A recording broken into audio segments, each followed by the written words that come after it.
Most people think they know how medieval battles looked, but most of what we see in movies is nowhere close to reality. Knights didn't fight with slow swings or dramatic duels, and soldiers didn't charge into battle like they were auditioning for an action scene. Real medieval combat was fast, calculated, messy, and brutally efficient. Weapons were tools, not props, and soldiers used them in ways that would surprise most people today. Number 1. The reality behind medieval combat. People today have this Hollywood-fed picture of medieval combat, where two guys circle each other dramatically, swords raised high, sparks flying everywhere like they're fighting inside a fireworks factory. Real soldiers didn't fight like that, and honestly, they didn't have time for theatrics. Medieval warfare wasn't about fancy moves. It was about pressure, timing, and making sure you didn't drop dead from exhaustion before the enemy landed a good hit. Soldiers weren't dueling. They were packed into tight lines, shoulder to shoulder, with barely any space to move freely. If you had 3 seconds of clean visibility in the chaos, consider yourself lucky. Half the time, fighters swung at shapes, not specific people. Dust, noise, sweat, helmets restricting vision, it all added to the confusion. The real danger came from the sides, not the front, because medieval formations relied on unity. One break in the line, and everything went downhill fast. Movies also exaggerate how long battles lasted. Real clashes between infantry lines usually ended within minutes. Men were overloaded with adrenaline, heat, and heavy breathing inside armor. They pushed, shoved, and tried to disrupt the other side's structure. Most casualties didn't happen in the initial clash. They happened when one formation panicked and ran.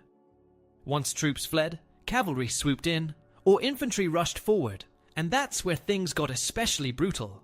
On the battlefield, you weren't trying to look heroic. You were trying to stay on your feet, keep formation, and use your weapon efficiently without wasting energy. Even the mindset was nothing like in movies.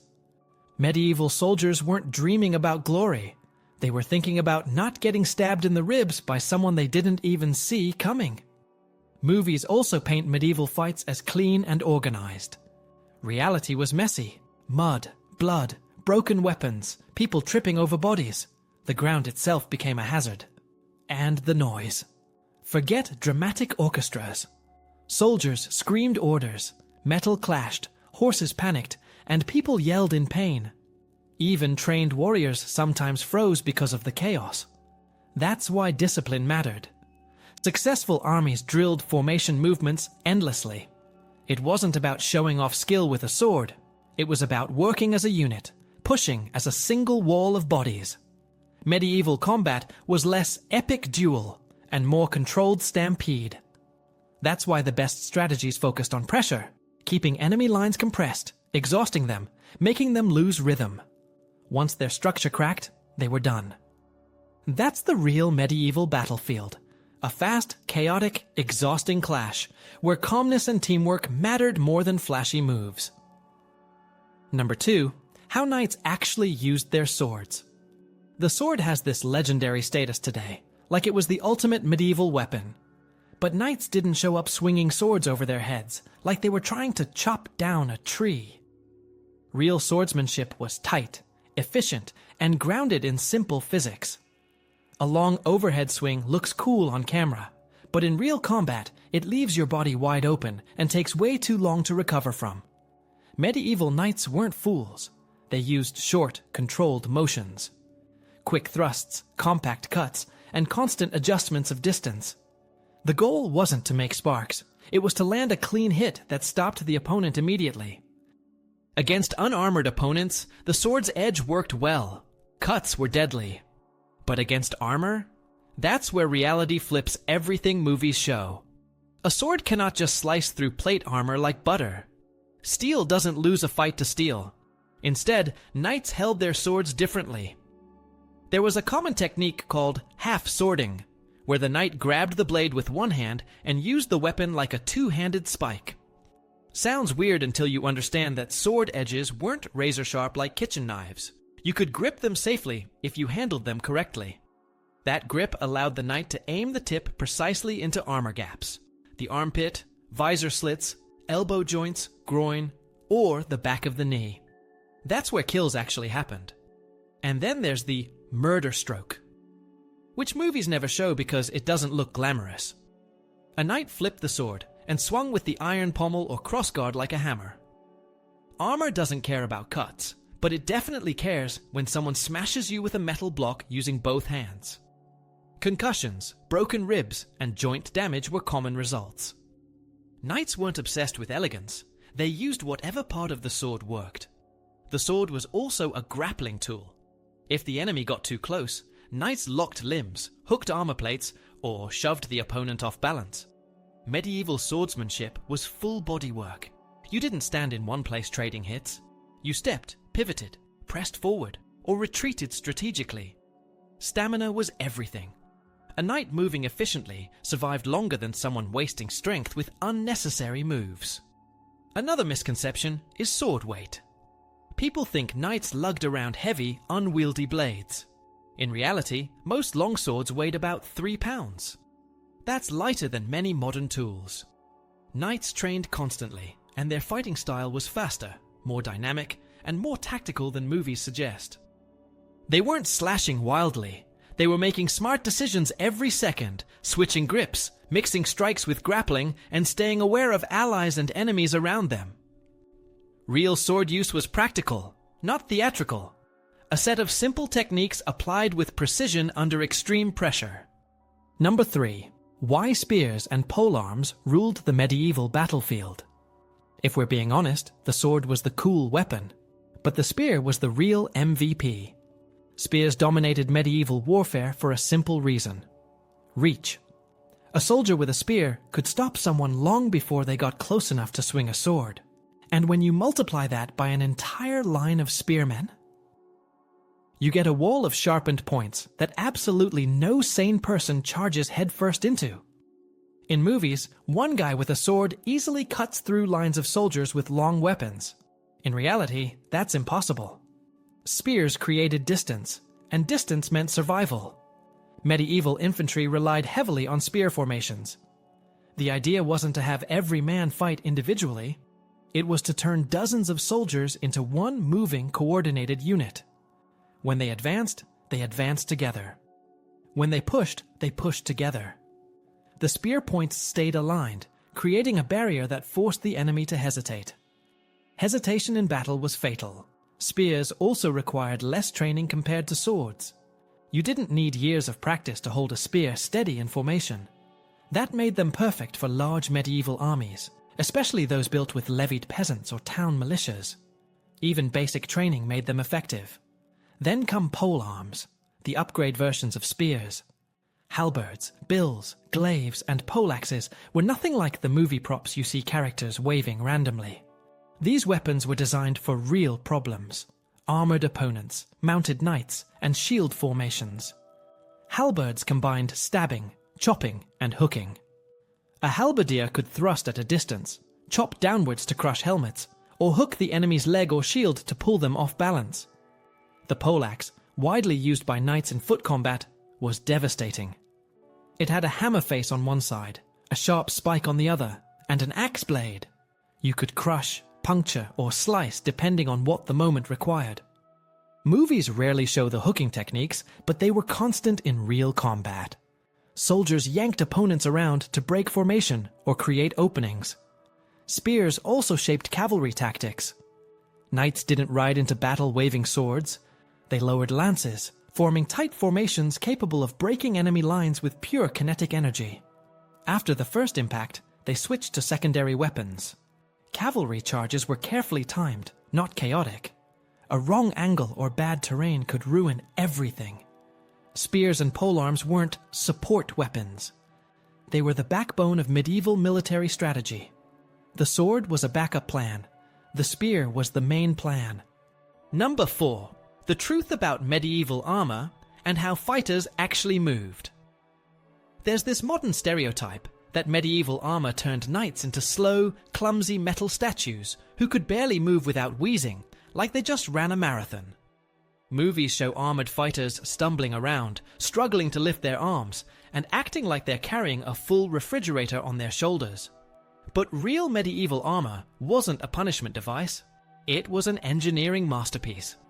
A full suit of plate armor weighed around 45 to 55 pounds, but because the weight was spread evenly across the body, it felt more like wearing a heavy backpack than dragging chains. Knights could run, jump, climb, wrestle, mount horses, and even roll on the ground without losing control. The armor was designed around human anatomy. Articulated joints mirrored natural movement. Elbows, knees, hips, and wrists all had overlapping plates that allowed bending without exposing gaps. Knights weren't waddling around, they were trained athletes. Another common misconception is that armor was unbearably hot. Yes, it got warm, but medieval battles didn't last hours. Engagements were short, often just minutes of intense action. The padding underneath, called a gambeson, absorbed impact and helped distribute weight. Knights trained in this gear regularly, so their bodies adapted to the heat and load. They weren't putting armor on for the first time before a fight. It was part of their lifestyle. Movies also love showing swords slicing through armor like someone cutting a loaf of bread. That simply didn't happen. Plate armor could deflect arrows, sword blows, and even many spear thrusts. Cutting it was nearly impossible with a handheld weapon. That's why real fighters targeted the armor's weak points instead of the plates themselves. Visors, armpits, inner elbows, backs of knees, all vulnerable. Mail armor, used before and alongside plate, didn't magically make you invincible either. It stopped cuts extremely well, but strong thrusts could split the rings or drive force through them into the flesh underneath. That's why fighters combined mail with padding and used shields for extra protection. Shields weren't just passive walls. Soldiers punched with them, shoved enemies aside, redirected incoming strikes, and used the top edge to smack opponents in the face. Shields were weapons, not props.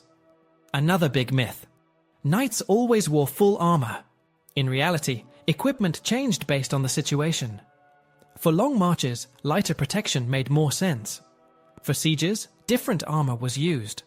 On horseback, certain plates were added or removed depending on risk. Medieval soldiers were practical. They didn't walk around dressed like video game characters with maxed out armor stats every day. The movement manuals from the Middle Ages, actual surviving fight books, show a completely different picture than movies. The techniques involve footwork that looks more like boxing or wrestling than clumsy shuffling. Fighters stepped diagonally, sidestepped, lunged, pivoted, and used body weight efficiently. They grappled constantly.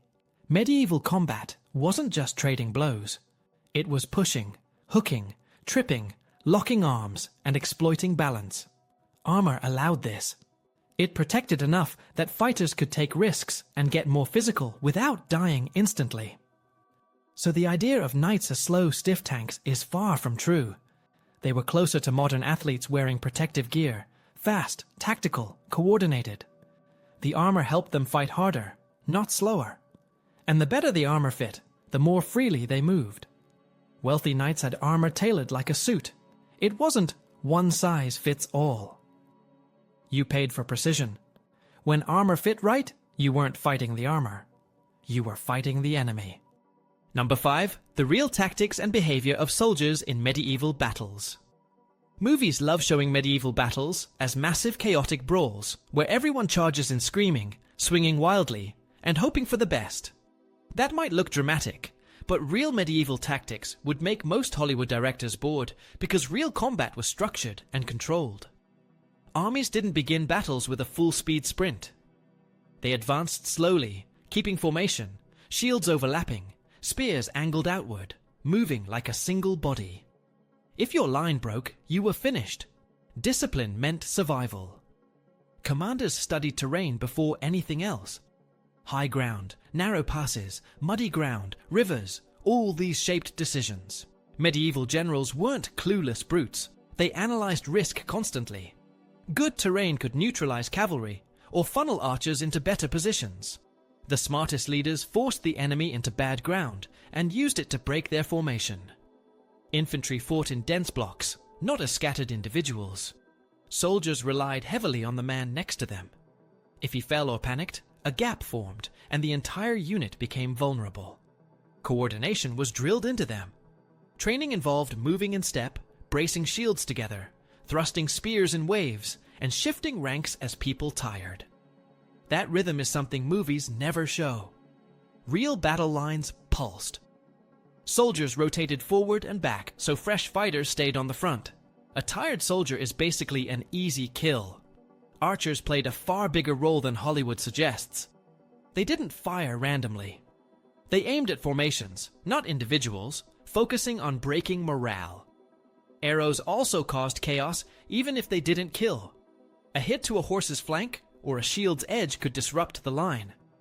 English longbowmen especially were game changers. Their rate of fire was insane, and their arrows forced heavily armored knights to advance under constant pressure. Crossbows were even more feared at close range because of their penetrating power. Cavalry wasn't the unstoppable force movies love to portray. Knights didn't charge headlong into spear walls. They waited for weaknesses, a gap, a flanking opportunity, or a moment when infantry wavered. A well-timed cavalry strike could break morale instantly. But charging blindly meant suicide. Horses wouldn't willingly impale themselves on spears, and cavalry avoided solid spear formations. Once lines clashed, the fighting became incredibly close. Soldiers weren't doing cinematic swings. They used simple, brutal motions: thrusts, short chops, shield punches, knee strikes, grappling, and overwhelming pressure. The man who kept his footing and conserved energy had the advantage. Being knocked down was almost guaranteed death. Most medieval battles weren't long. They didn't last all afternoon. The decisive phase often took less than 20 minutes. After that, one side started collapsing. Panic spread like wildfire. And once troops fled, the battle turned into a pursuit. Cavalry hunted down runners, infantry advanced, and most casualties happened during the retreat, not the clash. Even communication in battle wasn't random yelling. Commanders used horns, drums, flags, and shouted commands. Units responded to signals. Medieval armies didn't just wing it. They functioned with structure, hierarchy, and roles. Vanguard, main body, flanks, reserve. Everyone had a job. Medieval war wasn't lawless chaos. It was organized violence, built on discipline and teamwork. Real soldiers weren't trying to be heroes. They weren't swinging swords for style points. They fought to keep formation intact, to avoid exhaustion, and to stay alert to commands. Their biggest fear wasn't a dramatic duel. It was the moment their comrades broke ranks. Because once the line shattered, survival became luck, and luck is not a tactic.